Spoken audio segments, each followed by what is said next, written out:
Hello and welcome back to Shine the Fine Arts.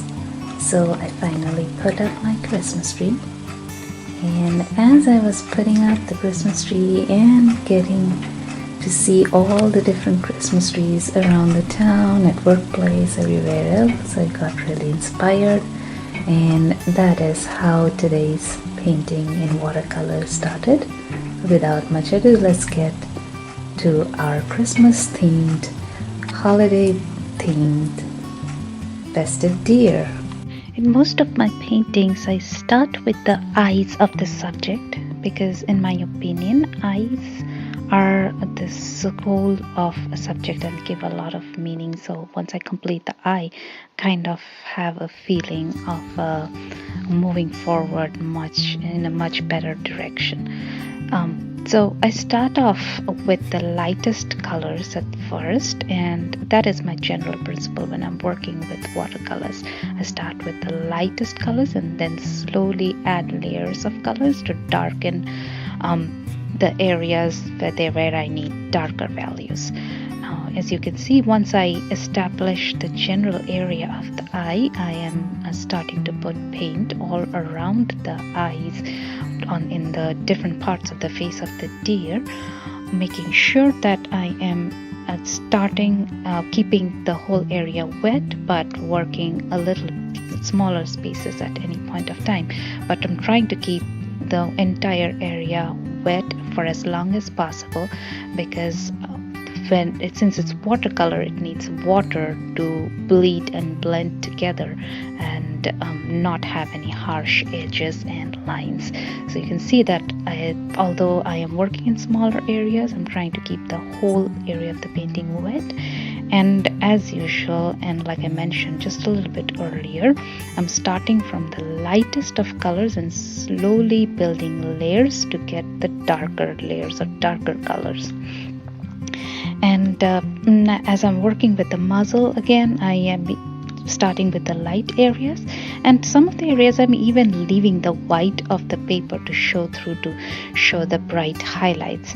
In later part of the painting, I might come back and add some more color to some of these whites of the paper, but it is better to keep it white than to try to get it back to a lighter color in case of watercolors, because it is not always as easy to add colors than to erase colors in case of watercolor.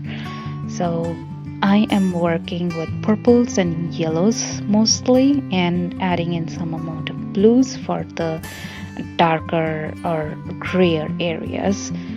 And now you can see that once my lightest base layer has been established, I'm slowly building up the fur.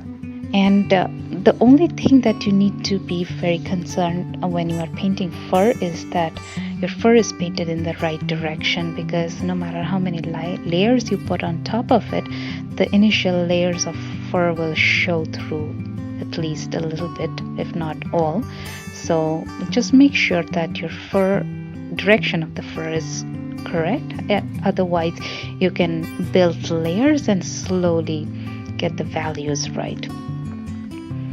I am keeping on adding colors at different parts of the face and adding more and more fur texture for layers. And as I am keeping on working on the fur, I am slowly adjusting values at different other areas like eyes and the muzzle, so that the entire painting is cohesive. But in case of watercolors, I like to work in smaller areas and tackle some amount of areas first before I move on to the next areas, because once dry, it will be hard to change for whatever has been laid down. In case of watercolors, it's not acrylic that you can completely paint over it and it will be fine. You can add darker layers, that is easy, but lightening up or already dark areas may not be as easy. So it's better to plan out and work in smaller areas and slowly go from light to dark and not stress it enough. And I've already mentioned it probably 5 times, but this is the most important thing as far as my opinion is concerned in case of watercolors. As I am going to the nape of the neck, I am adding some of the very dark shadows behind the horn areas, and now I'm slowly starting to build up the area of the ear. As I proceed further into the painting, you will see that I have skipped some of the areas which I thought was pretty repetitive, as in case of building shadows and adding fur texture and all that, but I have still tried to maintain the most important areas. Now I'm starting to work on my poinsettia, and this is how I turn my deer painting into my holiday painting. So I'm again starting with the lightest of red areas, and initially I am working with crimson red, but in the very end I will add some scarlet red as well to get the bright red colors. Now working on some Christmas ornaments, and instead of a tree, it's hanging from the horn of my deer, and just blocking in the general shape of the ornaments and the flowers first before I work into the details. Now for the initial part of the flowers, I am working wet on wet to get the very nicely blended look. But once the initial layers has been put down, I would wait for the layers to dry up before I add in the fine details. For the fine details, I am working wet on top of dry area, completely dry areas, and I am using much more saturated colors when I am working dry over wet areas, or rather wet over dry areas. I don't know why I keep on saying the other way around. Just keeping on adding details with brighter and more saturated colors to my ornaments. And some of the areas I'm leaving the very light colors so that it kind of works as the highlight areas.